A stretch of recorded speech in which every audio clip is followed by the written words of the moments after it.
আলহামদুলিল্লাহি রাব্বিল আলামিন আসসালাতু ওয়াসসালামু আলা সাইয়্যিদিল মুরসালিন ওয়া আলা আলিহি ওয়া আসহাবিহি আজমাইন।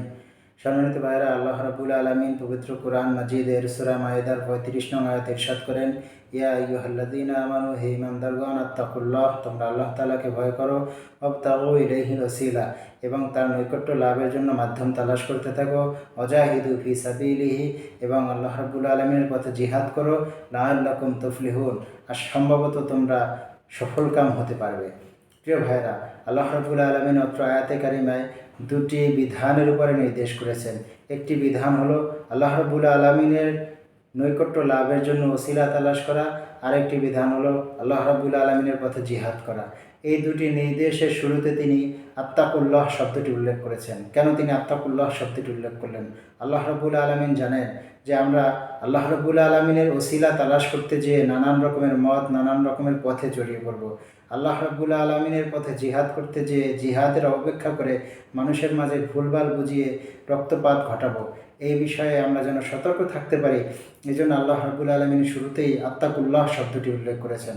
যেমন আমাদের সমাজে অসংখ্য লোকেরা আছে, অসংখ্য মা বোন ভাইয়েরা আছে, যারা আল্লাহ রাব্বুল আলামিনের নৈকট্য লাভের আশায় বিভিন্ন মাজারে যায়, বিভিন্ন পীরদের খানকায় যায়, বিভিন্ন মাজারে যে মরা পীর সাহেব, মরা ওলি, যে যার কবরে যে তার কাছে আগরবাতি দেয়, মোমবাতি দেয়। কেন দেয়? তার আশা হলো আমি যদি এই পীর সাহেবের কবরে, এই মাজারে যদি আমি আগরবাতি দিতে পারি, মোমবাতি দেই, তাহলে এই পীর সাহেব, এই ওলি সাহেব, তিনি আল্লাহ রাব্বুল আলামিনের কাছে আমার জন্য সুপারিশ করবেন এবং আমি কিয়ামতের ময়দানে জান্নাতে যেতে পারবো।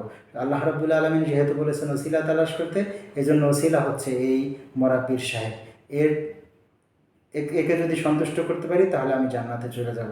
আবার আমাদের সমাজে এরকম অনেক জীবিত পীর আছে, যারা মানুষদেরকে উল্টাপাল্টা বুঝিয়ে এই আয়াতকে দলিল হিসেবে দিয়ে বলতে থাকে যে কিয়ামতের ময়দানে আমার দাদাজান, আমার বাবাজান তার মুরিদদেরকে জাহাজে করে জান্নাতের দিকে নিয়ে যাবে।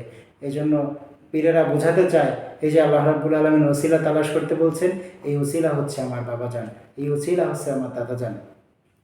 এই জন্য সম্মানিত ভাইরা, এরকম ভুলভাল পথে যেন আমরা না চলে যাই, এরকম ভুলভাল পথে যেন আমরা মানুষদেরকে ডিভাইডেড না করে নিই। এই জন্য আমরা আল্লাহ রাব্বুল আলামিন বলেছেন আত্তাকুল্লাহ, তোমরা আল্লাহ তাআলাকে ভয় করো।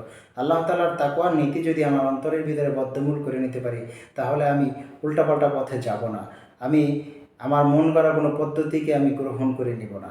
আবার ওয়াজাহিদু ফি সাবিলিহি, আল্লাহ রাব্বুল আলামিনের পথে জিহাদের ব্যাপারেও আমরা নানান রকমের মত, নানান রকমের পথ সৃষ্টি করব না। জিহাদের অপেক্ষা করে মানুষদের মাঝে তরবারি নিয়ে মানুষ হত্যা করাকে জিহাদ মনে করব না। জিহাদের অপেক্ষা করে একই সময়ে 64 জেলায় 64টি সিনেমা হলে বোম্বিং করাকে আমরা জিহাদ মনে করব না।